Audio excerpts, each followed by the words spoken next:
رسول الله عليه রাসূলুল্লাহ সাল্লাল্লাহু আলাইহি ওয়াসাল্লাম বলেন সালাসাতুন কদ হারামাল্লাহু আলাইহিমুল জান্নাহ, তিন শ্রেণীর মানুষের উপরে জান্নাত হারাম।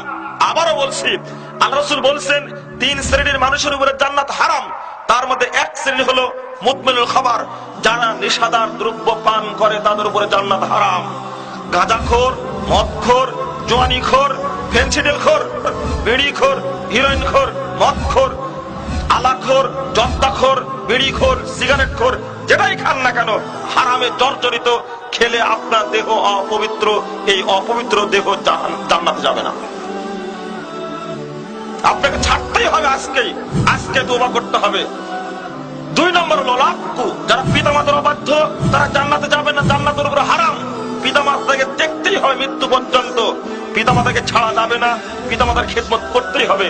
3 নম্বর হলো দায়ুস, আল্লাযী ইয়াকুরু ফি আহলিল খাবাস, ওই দায়ুস ব্যক্তি যে তার পরিবারে পর্দা চালু রাখেনি, পরিবারে বেহায়াপনা আছে, পর্দা নাই যে পরিবারে, এই পরিবার আপনার মাথায় যত বড় টুপি থাক না কেন, পাঞ্জাবি যতই শক্তিশালী হোক না কেন, যতই সুন্দর হোক কেন, মক্কায় আপনি 7 বার ঘুরে আসে তা যায় আসে না, পরিবার যদি পর্দা না থাকে, রাসূলের হাদিস অনুযায়ী প্রমাণিত হয়, আপনি অবশ্যই আপনার উপর জান্নাত হারাম, নিঃসন্দেহে হারাম।